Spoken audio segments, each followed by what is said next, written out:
So, Women Who Code is a not-for-profit organization that is spread across all over the globe in more than 147 countries. The mission is simple. We just wanted to empower diverse women to act in technology careers. We envision a world where women are professionally represented as technical leaders, executives, founders, VCs, board members, and software engineers. This is our vision, and our member base is around 360,000 and it's growing. We have hosted more than 15,000 events till date.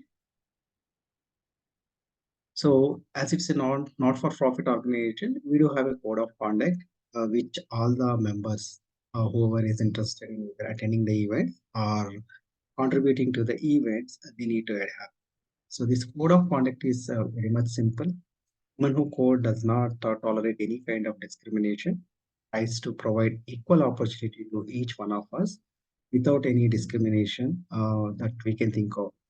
And gender, or it could be on your specific location, or it could be on your socio-economic conditions, etc. We request all our participants to ensure that they adhere to the code of conduct while they are participating in the events hosted by it. For the detailed code of conduct, please go through the below link that is being flashed on this particular screen. So, as I was trying to explain, all our events are generally hosted through Meetup. Meetup is the starting page from where you will be able to get associated with the chapter. This particular woman who code is spread across all over the globe, and it has got its presence in more than 87 locations, which we generally term them as chapters.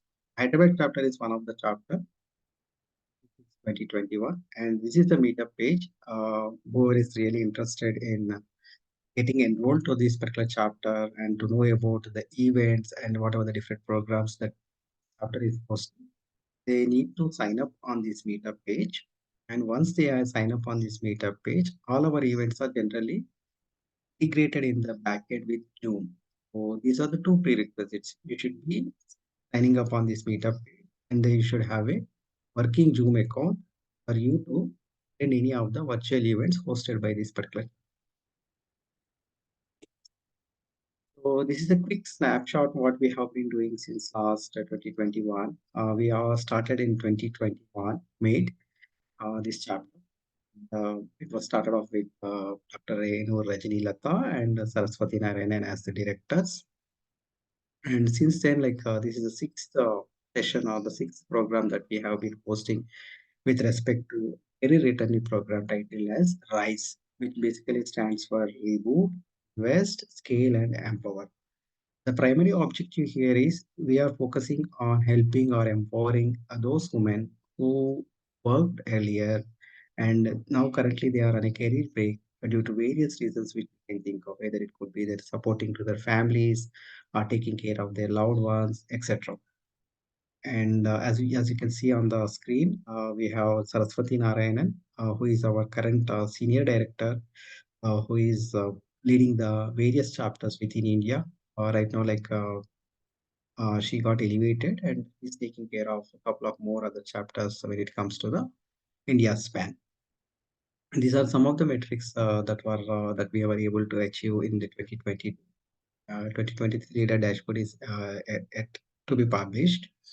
And as you can see, my picture along with my colleague Rupanjani Mishra, we are the lead volunteers for this particular chapter, primarily focusing on hosting the various programs as per the chapters. So this is our core team. Chevi Taneja is the current director for the Hyderabad chapter, and the rest of them are part of the core team who are contributing to the various programs that are being hosted from this. I would like to take a moment and then thank the mentors, especially Sagar, Supriya, Bhavin, Mary, and Madhavi. I know a couple of them might not be able to join us today, but this is all a voluntary effort, wherein apart from our day jobs, which occupies more than 10 plus hours on a daily basis, out of our passion and interest to giving back to the community, we are just spending some hours of efforts with the knowledge by sharing the knowledge that we have in their respective technologies or either contributing to the different events that are being posted of empowering the diverse women in technologies. So thank you, I would like to thank the mentees also. Started off this program in November 2020, and then we had a break, annual vacation, and then somewhere around in mid of January, we picked it up and we requested all our mentors and mentees to adhere to the guidelines of the mentoring and complete the respective mentoring of around 4 to 6 hours. I hope it was a great mentoring. And today's session is the final session with respect to tech interview preparation on the respective technologies on which you have got the mentoring. So with that, now I would like to declare that the session is open. We'll form a queue and then we'll take up the questions. We have an army of SMEs who are on subject matter experts on various technologies. They are they got a vast experience. We'll try to provide the answers the best possible way. And in case, let's say, if you are unable to answer any query, what we are going to do is I will take note of it and then give us some time. We are going to come back with the responses to you, your personal email. Yep. With that, let's go ahead and see what is the order of the queues. Yeah, please just go ahead and key in your name so that we can form a queue and take up the questions. I hope the chat window is visible.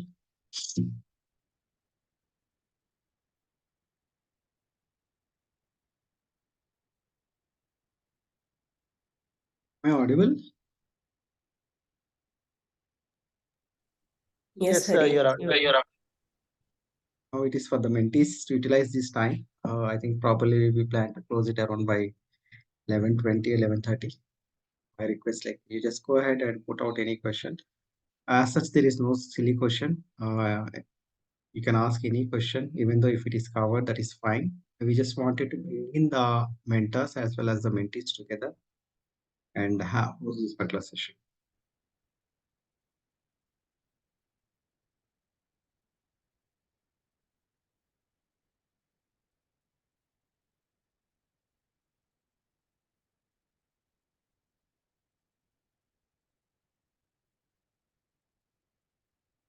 Yeah, Riha, maybe you may want to take the lead. Break the ice. Hi everyone. So I don't know. I mean, I have a couple of things going on. Actually, I come from a SQL background, SQL and a little bit of dashboard making in Python. So most of the interviews that I have given are all based on SQL and Excel and things like that. So I don't know how to get started, but maybe some suggestions or tips or tricks on how to face the technical interview. I mean, sometimes the expertise that we have, like sometimes the most typical question that I came across is, how do you rate yourself from 1 to 5? How do you rate yourself in SQL or something like that? So after answering this question, then the interviewer comes up with a couple of questions. So, I mean, what is the best way to answer this question? So that we're not quoting a number too high or number too low. Mary, would you like to take this up on the Python side?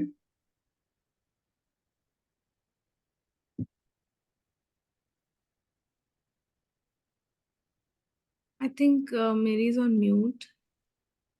Yes, sir. Yes. Am I audible now? Yeah.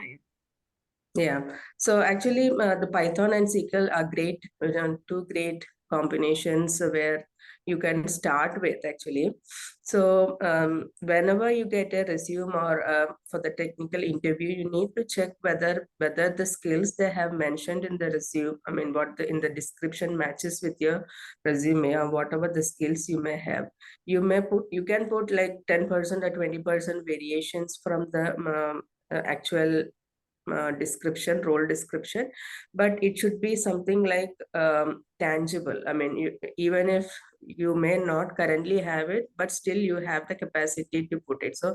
So in that way, even if you ask to rate yourself, say that I have understood the concept and I have worked on it. So this is how they should be uh, mentioned. I mean, you start with the background, that whatever you have gained it and whatever you have experienced, and then you need to project that in a futuristic way. So there are three things when you take that question. So directly don't jump into like direct rating, like I have 4 on 5. That makes you put on a bad spot. I mean, not bad spot. In fact, you're not being assessing yourself correctly. So give that background. I have the knowledge, I have worked on so and so items in SQL, and this is what I am expecting to do. So by using joins and SQLs, I have worked on so and so projects and all. And given that, I have put my rating to 4.5 on 5 for SQL. Likewise, you do for Python. So whatever the skills that you have, you can analyze that. So they will be able to better analyze you. Okay, whatever this employee is saying is in a right way. So that's how you have to respond. Give the background, the current situation, and the futuristic way, and then say the score. So does that answer you? I mean, I could not see your name. It's just mentioning R. Yeah, my name is Riya. Yeah. Thank you so much, Mary. I think so. Basically, as much as I understood, so basically, we should first let them know currently what knowledge we have, the level of knowledge, and in future what we expect to learn or how we want to improve, and then give a rough estimate or rough score, right? Yeah. So it is something like not futuristic, but you can actually, and from the current state, you can put that in future. These are some of the areas I would like to work on.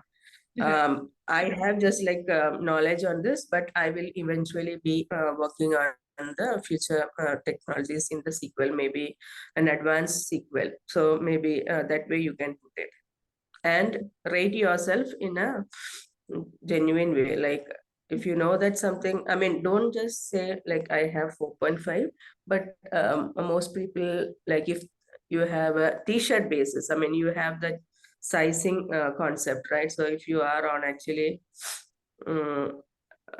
very low, then you put 3.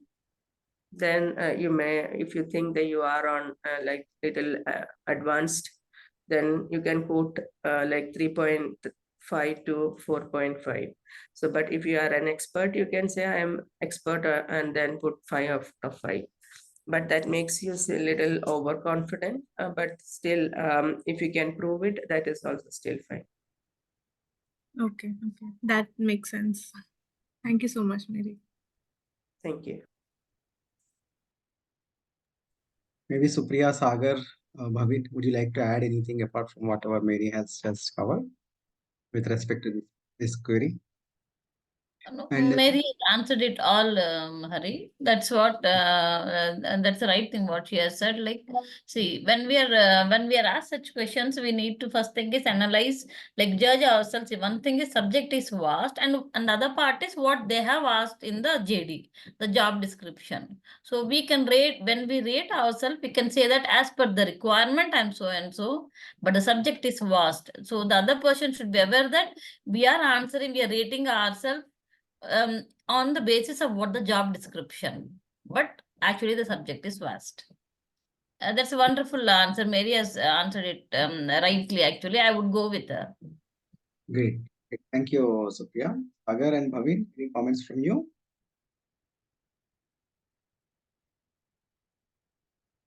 Madhavi? Yeah, Hari, this is Madhavi. Yeah, Madhavi, please go ahead. I want to echo with whatever Mary has said. Either not to overestimate the t-shirt sizing part, I liked it a lot. You have to assess yourself very practically. You should not be sounding overconfident. Then the expectations from the interviewer will go more. And if it is like reducing, then it will just give a not so positive impression with them. So just be realistic, and also on the JD part, like it also depends upon the job description. Though you are good at one skill set, what they are exactly looking for, is it a support, is it a dev? So based on that, we can rather than just giving a straightforward number like where you want to rate yourself, just explain little more detail about what you already know, and what is expected from you, that suits for the person whoever is interviewing you, because they will just look for mostly the job description, roles and responsibilities. That's Yep. pretty much her. Yeah. Right.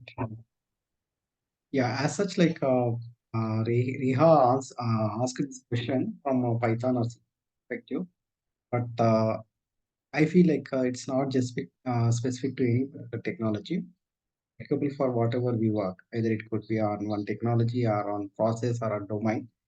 Generally, like these kind of questions are asked to assess like what is the confidence level of the candidate, and how exactly like we can get more insights with respect to the knowledge that they have around on that topic.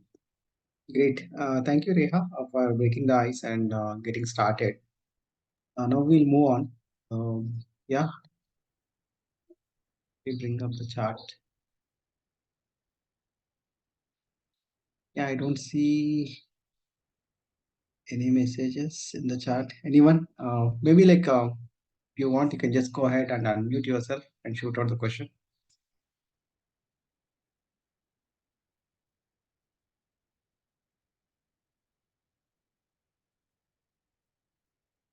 And I would like to add, Hari, a few things. So there is a if you go to any interview site, there will be mostly technical related questions. I mean, like if you are learning Python, there will be interview questions on Python. So along with those technical questions, there are few other questions where like they would like to engage you on the confidence of the person. So like what was the last time you have done something in your project that your manager has appraised you for that. So there are or maybe how do you deal with a difficult situation when so and so challenges come up. So these are some of the practical questions that you should also look on to along with your technical side. So that would actually make you well-rounded for an interview. So not just the technical, because mostly people will clear the technical things, but when they've been put onto a practical scenario, since there is a gap, they're not correctly able to guess that question and answer properly related to that. So in those situations, go through some of the practical questions. There are websites which actually have these kind of questions apart from the technical questions.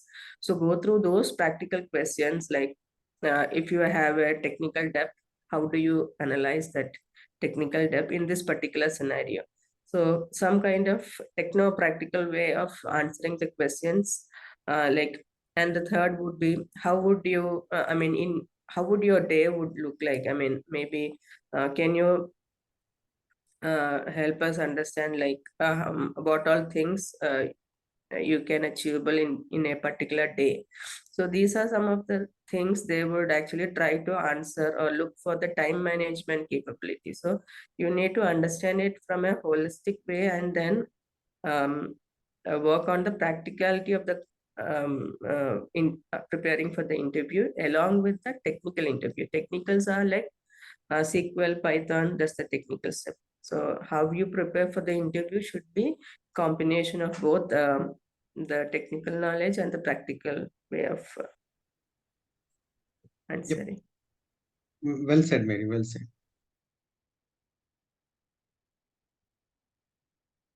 And moreover, like whenever we attend some interviews, actually, like it's just purely on my experience. they may not last for more than 30 to 40 minutes. That's what it, or whatever the interviews, especially I had attended.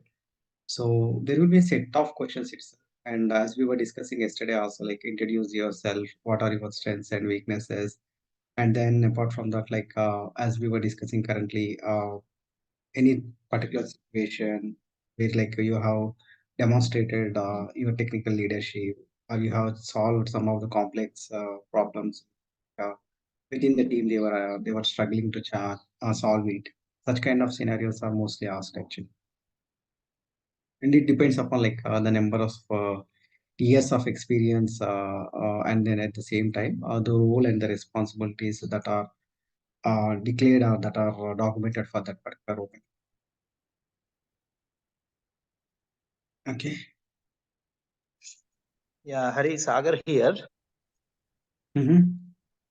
Yeah, pretty much most of us covered all the points, but yeah, since the question is Python and SQL Server, right? So maybe interviewer interested in understanding how the front end will be connecting to the database and get the data. So this kind of interviewer might ask how will be the database connection, and what are the coding standards, what are the exception handlings. So these kind of level of questions, any interview we can expect. So that will judge like whether how extent we have coded, how extent we have worked on the development project. So interviewer gets some good understanding about the person and take suggestion easily. And this is one thing I want to add, Hari. Definitely. Sure. Thank you, Sagar. Okay, quickly moving on. We have another question from Rohini. And the question is, how do we answer if we don't know the topic asked? Like, for example, the interviewer asked a question, but as such, like, we are not proficient on that. How do we answer it? So, Supriya, maybe can you please take it up, Supriya?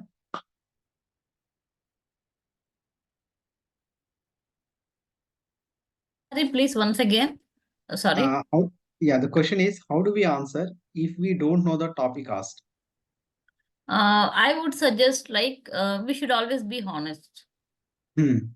Yeah, we should always be honest. At the same time, when you're answering, like you should convey them in the way that you are you'll identify it, or maybe it's something new you will learn it. But you have a passion to learn. It's not that everybody is perfect and everybody knows everything, right? Practically, if we think about, so just be honest and say that you do not know about it. I would just suggest be honest. You need not tell them anything. Just be honest and say that yes, you do not know it. I would suggest always. What do you say, Mary?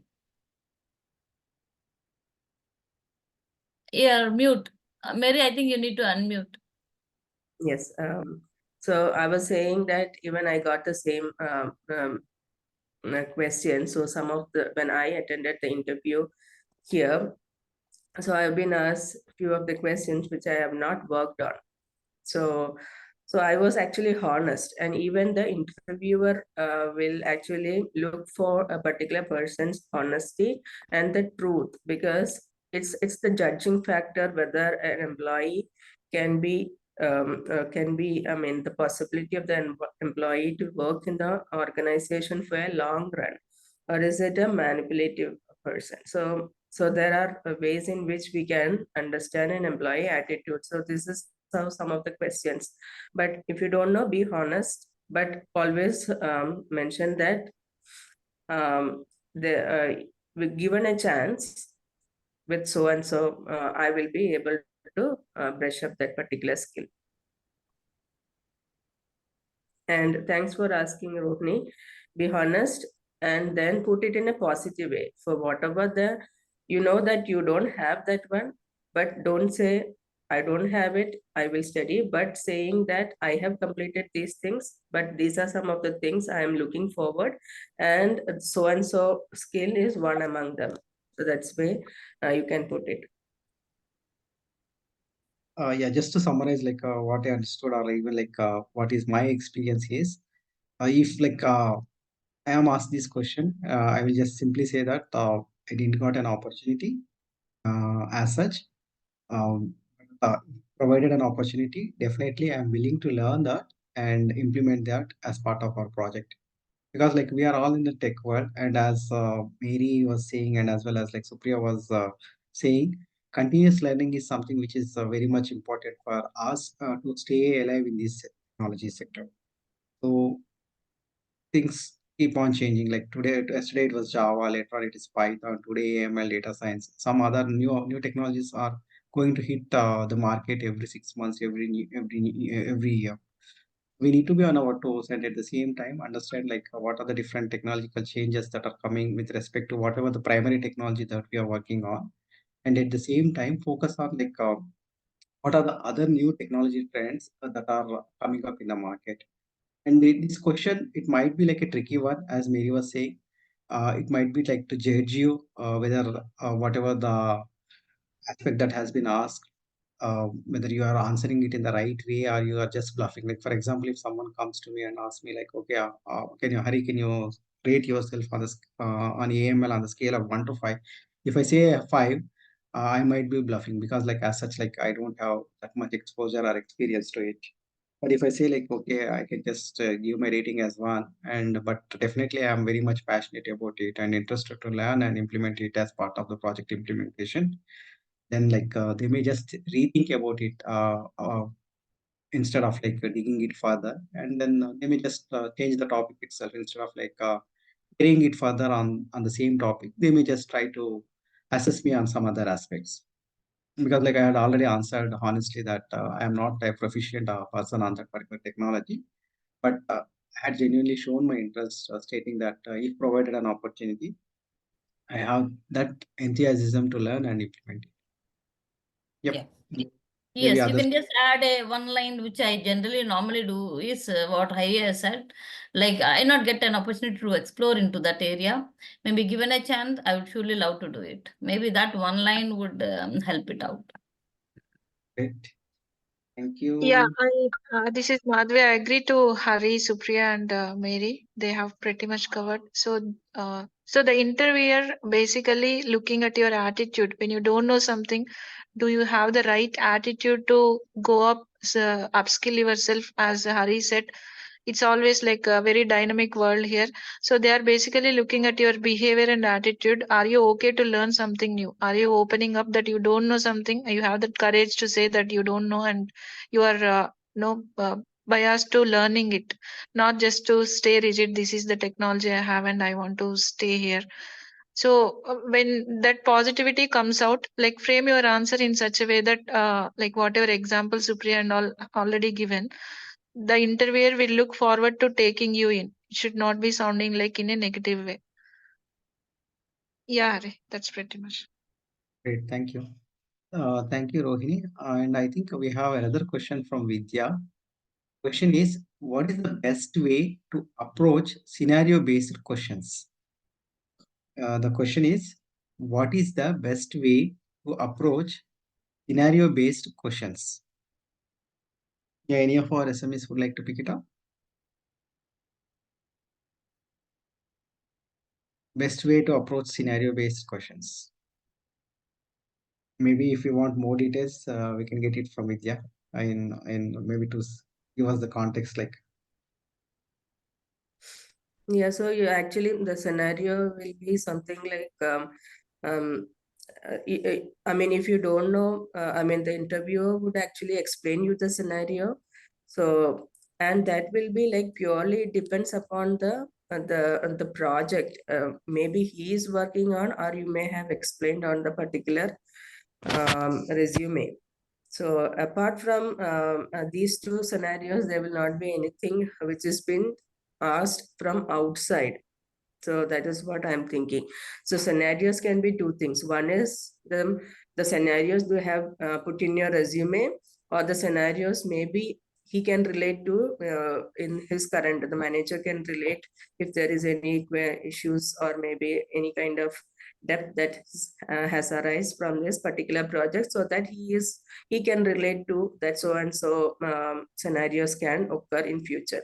So the best way to answer is, if you are confident on the project that you have worked on it, and if you have worked on it practically, you should be able to analyze. So divide the problem into multiple smaller things, like what could be. So you have to tell them in a way in which you have to divide it. I mean, so don't just say like beat around the bush. So if you have a problem there, what are the different ways you can actually search for that problem? Whether is it a problem with respect to the database? Is it something which can be solved through performance tuning? Is it something that it can be fine-tuned from the input? So there are different ways in which the problem can be solved, and always look for best practices. So every technology have a kind of best practices outlined. So whenever you work on a particular project, always relate to a best practice, so that the practical scenario, even if you have not worked on it, maybe in future you should be able to relate how can you actually move with the current best practice approach they have mentioned in the maybe best practices of Python. When you do a coding, what is the best practice? What are the different challenges that you can occur? So even if you have little experience, you may able to better understand, like going through all these best practices and performance tuning. So some areas we should concentrate more with respect to databases where there is a possibility of asking the questions more.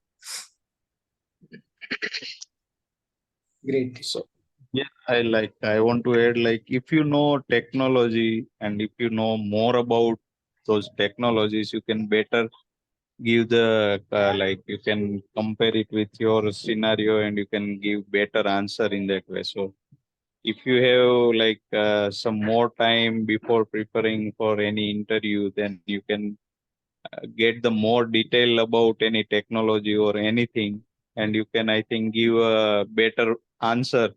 Like you can better relate it with any scenario and you can answer it correctly. So more understanding on any technology and understanding on any specific scenario, you can give it base short answer. Great. Thank you, Bhavin.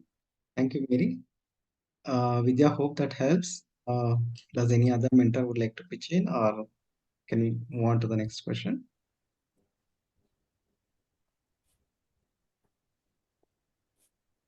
Okay. Yeah. Yeah, Madhavi, please go ahead.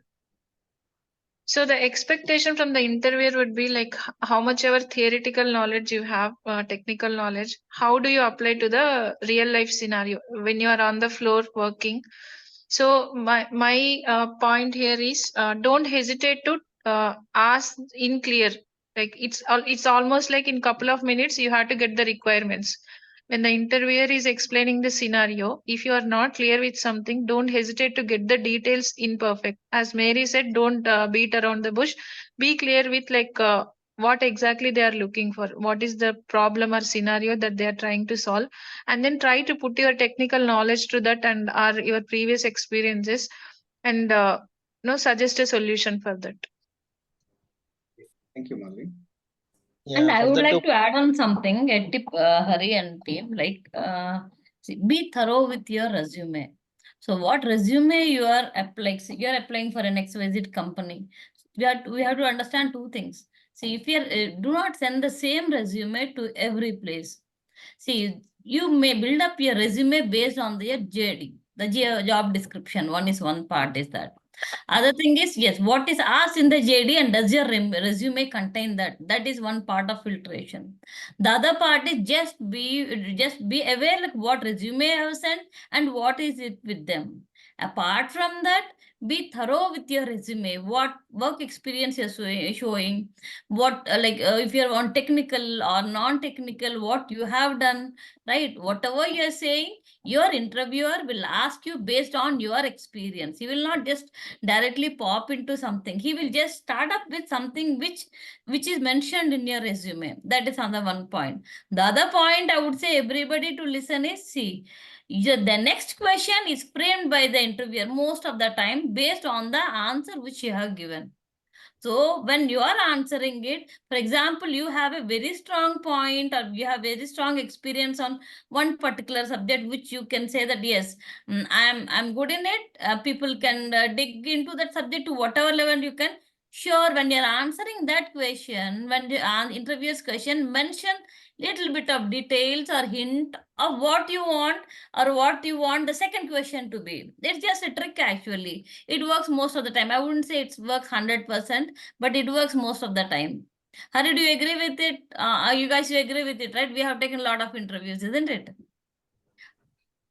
Fine. So this is what it happens. So be thorough with your resume, be thorough with your JD, link that both based on your experience, and your first answer should be a very confident answer, and that should show what subject you have, what are you trying to do, or like where people can use you properly in your experience and your subject. This is one trick which you can apply. I would say that.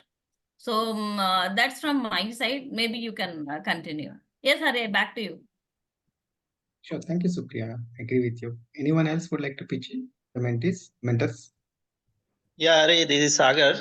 Actually, when we get any scenario-based question, right, we take a lot of interviews, as our SMG said. So we look for how the the person is addressing our request. Like if we give any production issue directly, on what basis they will troubleshoot the issues. For example, if even if we don't know anything about it, so we can basic troubleshooting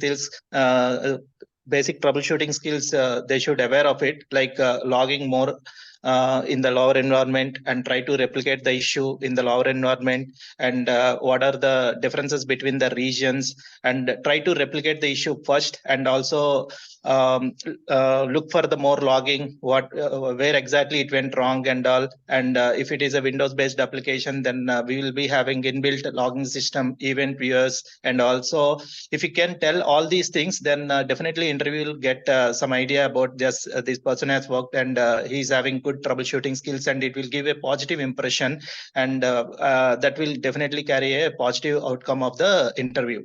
So this, like when I take any interview, definitely I'll give a scenario based question, and how the person is addressing my question, and how far he has worked on the application and all will really come to know based on his answer, so that interviewer can easily take a decision on that. So I request every mentee to follow this approach, at least one workflow. Once you develop anything, how will you promote the changes to the server, and what are the basic troubleshooting skills? Like I said, event viewer, logging, and replicating the issues in the UAT region. So these many basic troubleshooting skills, if you can briefly tell, then definitely it will carry positive result. Yeah, that's all, Hari, from my end. Well said, Sagar. Well said. Thank you so much for all your inputs. Actually, since we had a break in our experience, if we get scenario based questions, we may need to uh, it may be difficult for us to answer. So, do you suggest any practice? Uh, I mean, are there any sites where we can practice the real time scenarios in our particular technologies?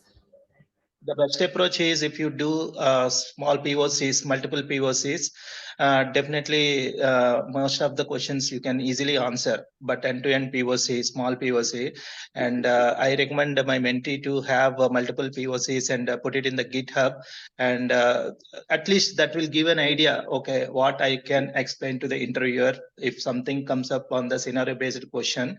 So I request you to look into that angle. Person, I don't know, sorry, Yeah. but It's from Vidya. Yeah, Vidya. yeah, Vidya, this side Vidya Sagar. Yeah, thank you. Ultimately, it's like just to summarize, we have multiple sites actually, like multiple forums available over the internet right now, using which we can definitely get some kind of hands-on. Especially, I think like there are many open source softwares that are readily available, which can be used at this point. Back like somewhere around 2 decades back, it might be very tough for us to find resources over the internet. But right now, with the kind of resources that are being provided, definitely like it's just that you need some kind of guidance with respect to where to look, what to do. But if you have that information handy, you will be easily able to figure it out the right resources and get your hands on and get your notes prepared. Because like see, you work on certain aspects or certain technologies.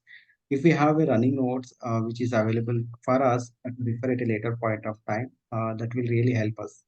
I will just give my example. Like I learned Java almost somewhere around 2 decades back, but I learned it in such a way that even if you ask me now, I can definitely like answer those queries. It's just that like the passion which keeps you motivated to learn new things, and once you implement it, once you work on it, definitely like you will never forget in your lifetime. That's what I feel like. Okay, in the interest of time, let's quickly move on to the next question. So the next question is a easy question, so I will take it up. How do a non-technical background person answer a question when asked about why did you do a career switch? So this question is about a career switch. So the scenario here is like there is a non-technical person or like who is not into the IT, and they are switching the role like from an IT profile to a from a non-IT profile to a IT profile. So when the interviewer asks this question, how do we deal with that question? That's the question being asked by one of our mentee. So I will just give like my perspective because like I had the opportunity to deal with these kind of scenarios since last couple of years. So the best way is like see, at least per my understanding, there is no segregation as such. Like a non-technical person cannot do this, or only a technical person can do this. For me, what I feel is like if the JD, whatever the JD that has been presented, let's say like I am trying to get an analyst. I work on something known as microstrategy. I will take the example of microstrategy itself. So if I say like for the role of a microstrategy analyst, this is the JD and this is the roles which he need to perform. These are his responsibilities and this is his technical skill set on which he need to be proficient. Ultimately, like yes, I agree that there should be some kind of minimum technical qualification which will definitely support your resume because the first thing that happens whenever like the resumes are sent across is a filtration. So the filtration might happen on a number of factors. What exactly is the job that is job opening that is currently being pursued, and the location, what are their qualification, what is the experience, etc. So if, for example, if our resume or if the profile is not shortlisted for that, definitely we will not have the opportunity to present our perspective at all. But in case if the interviewer or the company is providing us an opportunity and asking this question, definitely we can give a response that yes, maybe like I might have not worked on the technology sector, but I am very much passionate about it, and I learned so and so XYZ skills. Like for example, I learned Python, I learned Java, I learned .NET, and I have worked on so and so projects. As part of this implementation, I had acquired enough knowledge which demonstrates that not just theoretical, but at the same time, I am also a practical person who is having enough experience to get the task completed that can be assigned to me as part of this particular job. So ultimately, any interviewer I feel is a genuine interview. Definitely, they want to provide an opportunity who is enthusiastic, energetic, passionate to do the work rather than like giving some kind of excuses. So if we can demonstrate our knowledge, our experience, and as well as our passion to the interviewer, I feel definitely like this may not be a something which we can call out as a showstopper or something which can hinder your candidature. So maybe like I saw some profiles. A couple of them they were working on non-IT stuff. They are from the biology background. Some of them are from the mechanical. Some of them are from the civil. But they learned it. They spent some time, couple of years, and they mastered that art. And later on, like they are able to demonstrate as part of their hands-on. implementations that they are the experts in that field. So they are the right persons to perform that role. And once we prove that, definitely I think like there will not be any second question around. Yeah, maybe I will stop here and maybe I will seek others' inputs. Supriya, Mary, Vidya, Sagar, Madhavi, Bhavin.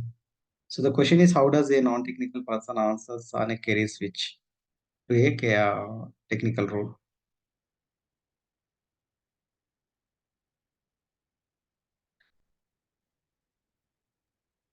Yeah, Hari, I think you almost covered being from diverse backgrounds. Almost, if you see engineering stream, most of mechanical or civil or electrical, everybody ending up in the software. So when you initially covered the first, while answering the first question, it's always like dynamic world and technology won't stay long. So whatever the background we are from, once you are into this, like gain that confidence that we can learn anything, and we should always be on toes. It doesn't matter what background we came from. Uh, can it be civil or normal studies? It doesn't matter. If something is, suppose AML, it's on the upcoming trends now. So if you have the capacity to learn it, we learn it. It's just about the attitude and the courage and the belief that we have in ourselves, and that we can do.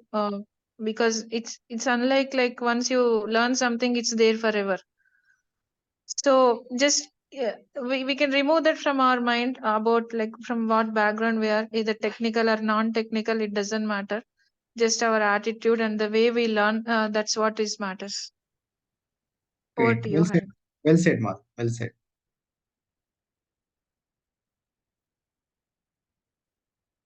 Anyone would like to add their perspective? Mary, Supriya, Sagar, Bhavin?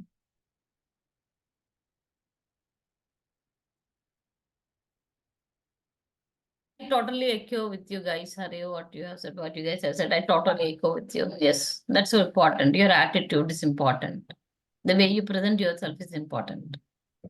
Your confidence is important. Your approach, your passion is important. Great. Okay. Quickly moving on to the next question.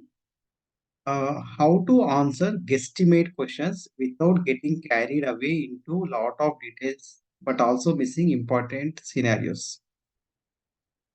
So the question is how to answer guesstimate questions without getting carried away into lot of details, but also missing important scenarios. What do you mean by guesstimate, actually? Reha, can you please elaborate? Yeah, so by guesstimate, I mean sometimes it's again scenario based questions, but sometimes, for example, the interviewer asks if can you tell how much will be the sale of so and so restaurant in a week? So how will you approach this problem? How will you solve? How will you give me a guesstimate, like how just give basically an estimate of sales of some restaurant in a week? So what are the things that you will consider? Basically they want to see how the candidate approaches a problem. So This is a clear question of analytics on the data. You cannot just guess it. You have to guess it on its past, like what is over a period of time. You have to take out the data and you have to analyze it. It's not a guessing. It's all a pure data analytics question. So even whatever sales, yes. actually, so I happened to give a recent interview, and Uh-huh. so they don't want me to give the number doesn't have to be exactly accurate, but they want to see if I can quickly, based on the knowledge I have and based on common scenarios, whether I can come up with a number quickly. Like that is what they wanted to judge. So they don't provide me with any data. They just expect me to come up with my own data. Like basically how many If I would be in your place without any data, I will never give any guessing answers. See, this is pure. I would like Hari and Mary, like you can let people like pitch in whenever you think it is right. See, this we see nothing work on guesses or assumptions. When we nothing guesses, nothing on assumptions and guesses. We need appropriate data for answering anything. We just can't say that. See, tomorrow they will say that you do this work. How many days would you take? Would you not revert like what is the requirement or just say that 1 week, 10 days? No, it's not like that. You need data for it. You just can't, you have to deny. Without any data, you will not analyze or you will not be able to give any answer.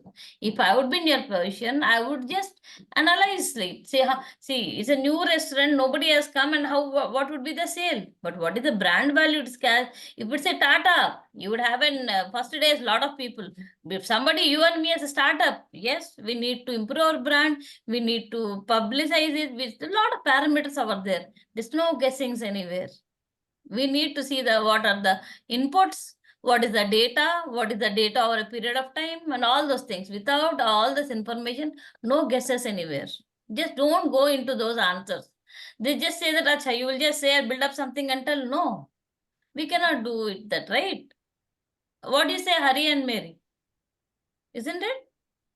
In my place, if somebody would ask me that without any data, without any basic information, I would just not assume anything and tell. I would say that I would not answer the question. I would ask them that without any data, I cannot answer it. Yes, let us go to the next question. And maybe I'm not the right person to this. I'm not an astrologer, right? Yeah, Supriya, I just agree with your thoughts also.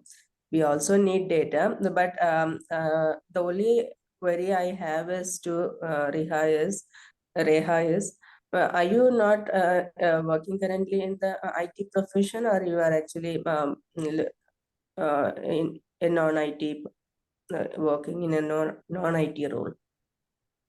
I'm actually a data analyst, and Okay.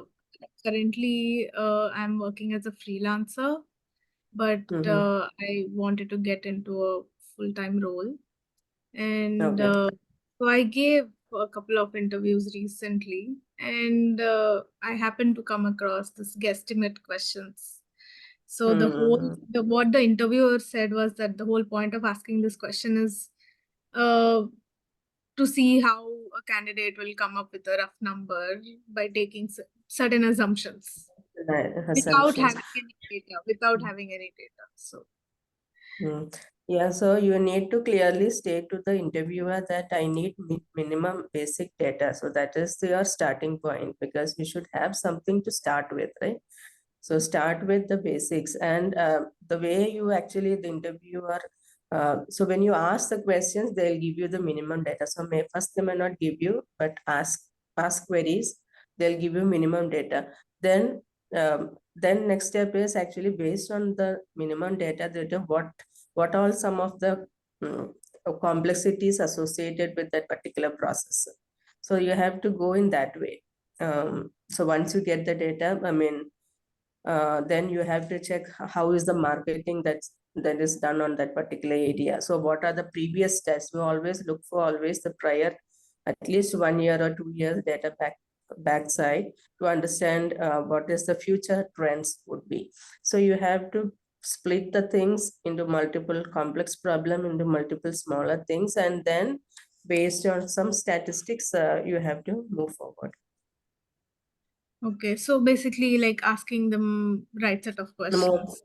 Relevant. Yeah, so when you are stuck, you're stuck in something, ask them questions, then they'll give you something as a reply. They may be also a wild guess. Frame your answers based on the based on whatever they are giving with the minimum, and then take it forward. They might be guessing for something. They wanted to apply some certain scenarios, like how this candidate will be able to work on a situation where there is no minimal support, or how they can actually do well in a scenarios where no minimum support is required. So they would be trying to analyze you on that particular front. So whatever be the situations, ask them questions, get them, and move to the next step with that. Okay. That makes a lot of sense. Thank you, Supriya and Mary. Any other SM you would like to pitch in, or shall we move on to the next question? Hari, I just Sagar. take 1 minute. Yeah. I just wanted to relate how we do the effort and estimation, right, in the real-time scenario. So that will help mentees to get some details. So when we get the any requirement, right, we do the analysis and perform the impact analysis. And if we are clear about the requirement, then we will split the task into subtasks. And in case of any questions with the requirement itself, then we can have a quick discussion with the business and get the clarifications on the requirement. And then we have to prepare a plan, like breaking up a single task into multiple tasks and give a high level estimate, and then define development efforts and unit testing.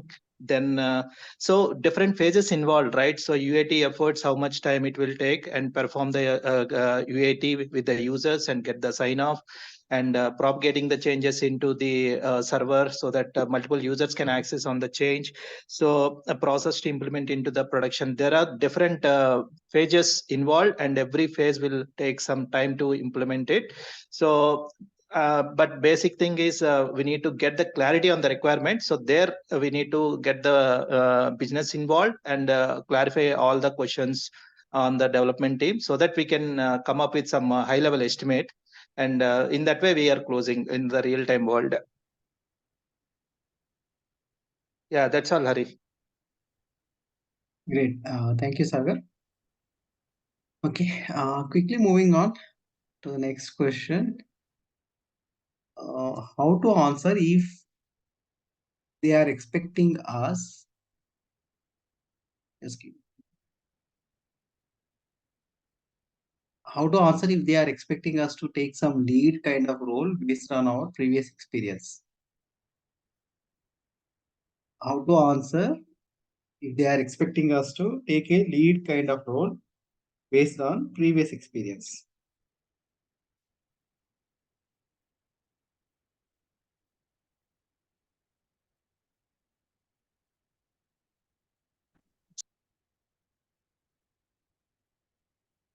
So First, you Ritika, need to be clear on Ritika, like you're asking like how to answer their questions if they are taking up the interview for the lead role. Hi, good morning. What I mean to say is like if we are jumping back into the industry, like after some 7-8 years of experience and then some significant years of gap, then like we ourselves are grooming ourselves and making us ready for some individual kind of role. But in some kind of companies, like they also ask based on if you have previous some 8-9 years of experience, then will you be able to take a lead kind of role? Because if we take both, it will be like difficult to manage after the break, because we ourselves are taking comfortable in the technical things once again. But if we say no, that also goes kind of negative for us. So if we can say no or say yes, like that. Maybe I will hand it over to Supriya. Supriya, you will be the right person to answer this question. You there? She's not there. I think she's on mute. Supriya, you are speaking on mute. You need to unmute Supriya. Maybe then we'll give it to Mary. Mary? Yeah, I think I think I'm just thinking about it. I mean, so meanwhile, if anybody wants to give us shot, Madhavi? from just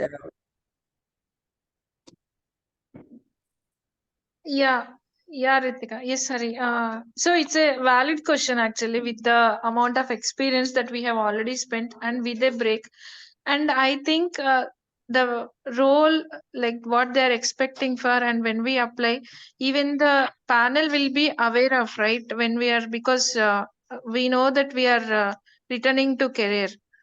And what should be the expectation from us? It will be like, first we have to be back into the track as a developer or a support person, and then like after a year or so, so whatever experience that has been gained over years, that will not go waste. It will definitely, the moment you are back on the track, then it might just take 6 months to be like in line with whoever are already in the industry.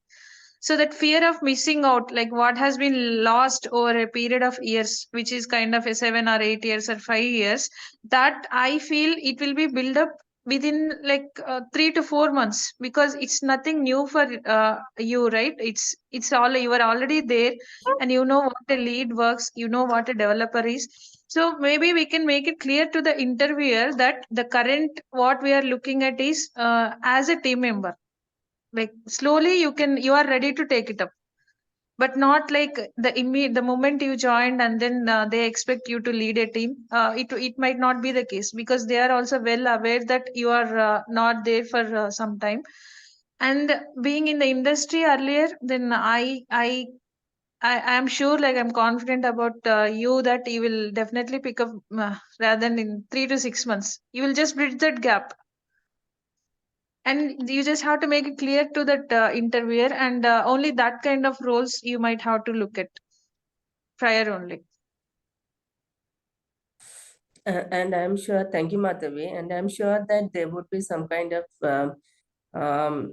minimum kind of KT they will be given to you. So, so you should be able to immediately relate to it. Once you join any company, there would be a KT, maybe just for maybe 1 week, to understand their processes.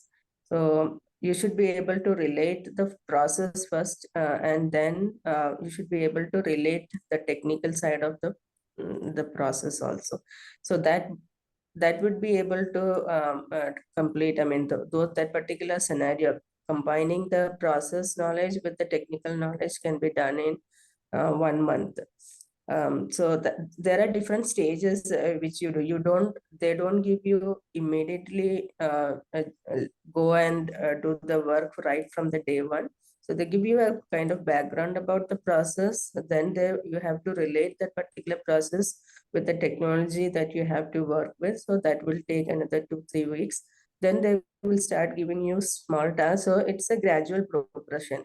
So so you should so you understand that one, that this is how the technology works. Then nobody will keep it the work on the day one itself. So understand there is a systematic process. Then they should be able to confidently answer the question to the interviewer. Sure, thanks, Mary. Thank you, Madhavi. Maybe like I'll just add my 2 cents here. This question might be like, how do we really do the work-life balance actually? So from that perspective, maybe if you think about it, definitely like as this profile that we are discussing, it has already got somewhere around 6 to 7 years of experience, and the current opportunity is about leading a team. So definitely, like it's a very good opportunity, and I feel like they are just trying to understand like how does this profile would manage the life. So maybe from that perspective, it needs to be answered. And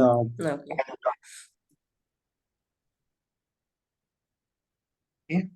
yeah, yeah. Anyone wants to speak? Actually, I hear some kind of echo.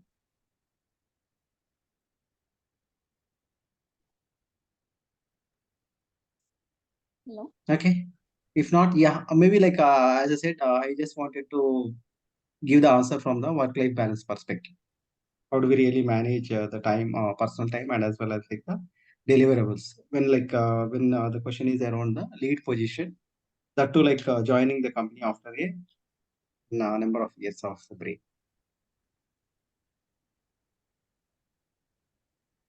Okay. In the interest of time, let's quickly move on to the next question. The next question is, how would you handle a technical team when you don't have the knowledge of that particular subject, being in a lead position or applied for a lead position? Okay, I will take this up. So in case like Masuda, what I understood is like you are being offered a lead position, but as such like you don't have the requisite knowledge. I think like it may not be a right thing to do for anyone, whatever the position or the role that we are applying for. Definitely, like we should have some kind of knowledge around it. If you are not proficient on that, I feel personally like whoever takes it up, like for example, I am the one like who is taking up for that, applied for that role and had been picked up. And if I don't deliver it as per the requisite timelines, it would be like not a good thing for both the organization, the team, and as well as myself. So whatever the role I am applying, I should have the requisite prerequisites with respect to the domain, the technical knowledge, and then the other capabilities which are very much anticipated for that role. In case like if I just step into that role and if I am unable to perform, it might lead into some kind of stress to me or to the person who had taken up this role, and they may not be able to perform. Let's say, like for example, on the scale of 1 to 5, they asked around four different skill sets: A, B, C, D. So let's assume that I am very good, an expert on two of the skill sets, let's say A, B, but I am an average person on the other two skills, C and D. Like my rating is around 2 or 3. Then definitely I can take a chance and I can try to take up that role because I am very good on certain aspects, but I am lacking only on one or two things which are required for this job. But at least I have got some kind of basic knowledge about it. Definitely, I can vote for that. I can give a try. But in case, like for example, on all the four skill sets, my ranking with respect to the knowledge or with respect to the experience is 1 or 2. I don't think like I would be venturing for that opportunity.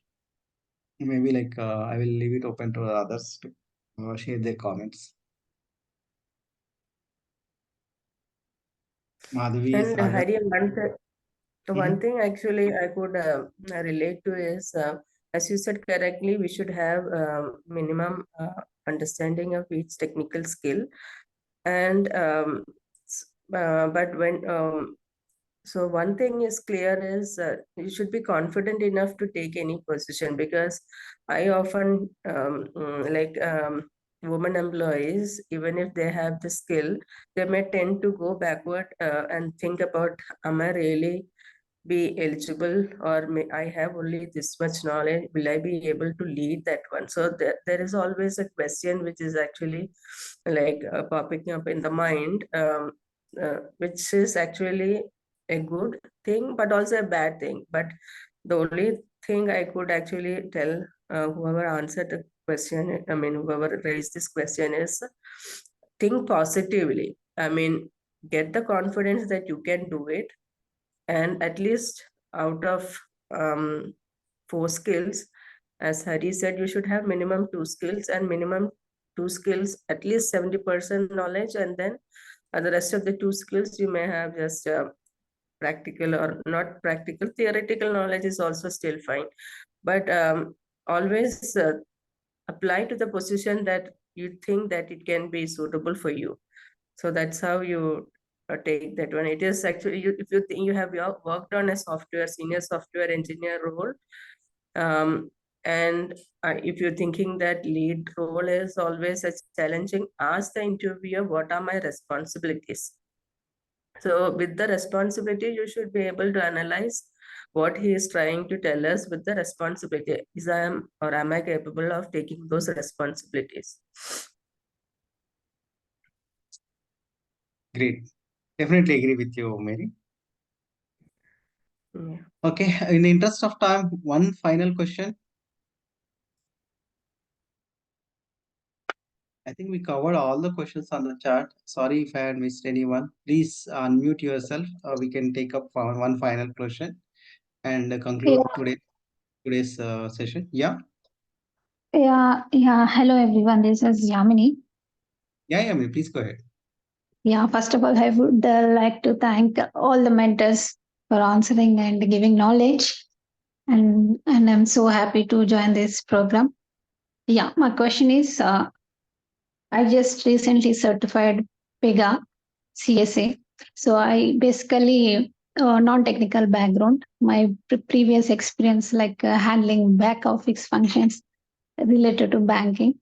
So as a non-technical background, if I'm not getting a job like a fresher, as a fresher in Pega, so which kind of skills I have to learn and which technology I have to learn? Because instead of wasting time, so which kind of technology I have to learn as a non-technical background, and which technical which technologies you prefer to learn to me? Okay, maybe I will take it up, Yamini. So Yeah, sure. basically, I think like I just answered it, but I will just try to rephrase it again. One of the question we had is like, if the interviewer asks like, why you have chosen a technical profile when your background is a non-tech profile. So ultimately, like for example, when someone wants to enter into the IT industry, everyone might be like passionate, like, okay, I want to get into the IT industry. But there are certain prerequisites which are like very much required for any profile, either it is a IT profile or a non-IT profile, IT role or a non-IT role. There will be certain prerequisites. As long as like we are fulfilling the prerequisites with respect to the education qualifications or the tech skill set or the experience or the knowledge, I think like based on that, our profile will be shortlisted. Let's say like for example, there is a position on Pega, and there are somewhere around 5 profiles that have come for this particular Pega opening. So based on the job description and then the role that is available at that point of time, which needs to be filled in, they will definitely shortlist based on the criteria that I have described just now: the education qualification, the tech skill set, and as well as the knowledge, the experience, etc. So if the company is willing to provide an opportunity, definitely the non-IT profile is going to have a very good chance of presenting their case and getting selected. But let's say that there is a clearly categorically no. I will just take an example. I just don't want to take the company's name. There is one company which states that in the academics of that particular profile, it should be all above 60%. So if your profile is like above 60% of marks in all your examination, either it could be in your SSC or your 10th, in your intermediate or in your BTech, BE, MCA or whatever it may be, if it is 60%, above 60% only, your profile will be picked in. Definitely, our profile will not be there. If that, what you call the percentage is less than 60%.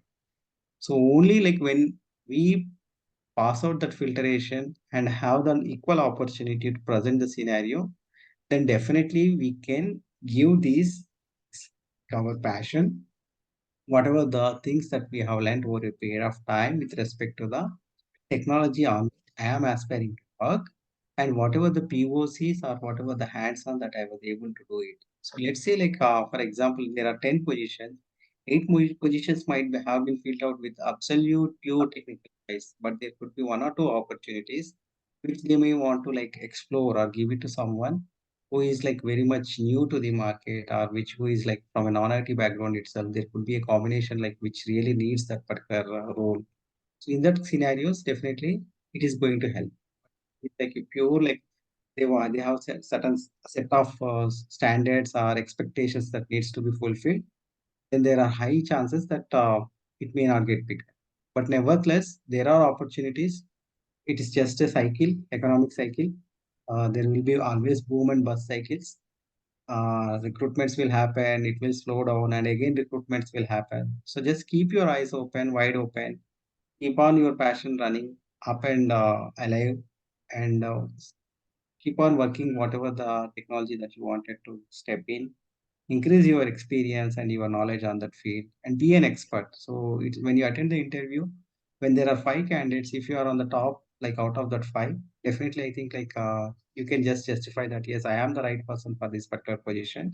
So there is like you're creating a compulsion for the other person to pick you up rather than like being a choice. You're making it as a compulsion for them. Yeah, that's how I will take it up. Maybe I will just leave it for others to comment.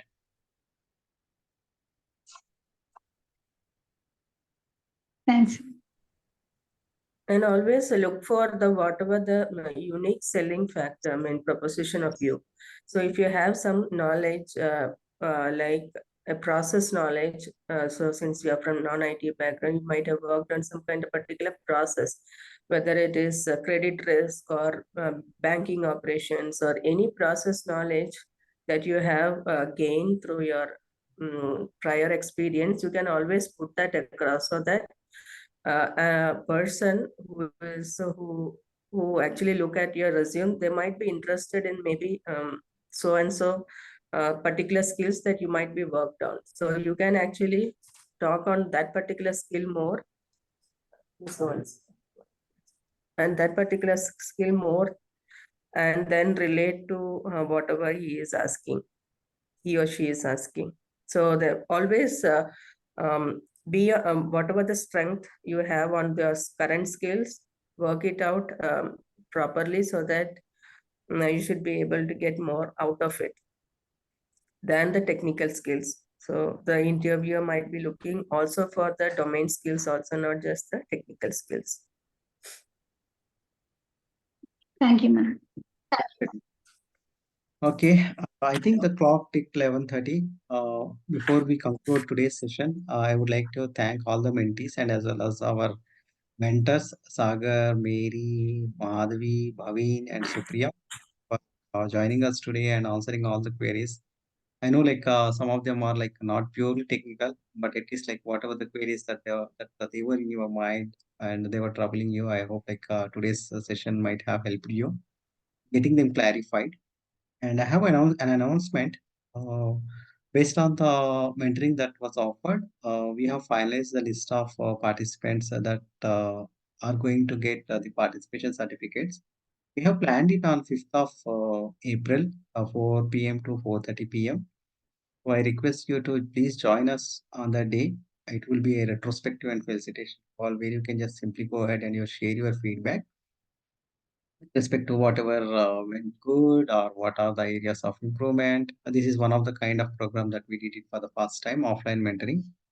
Okay, and then we'll keep you posted. I will just share the link once it is ready. Probably by tomorrow you will get the link.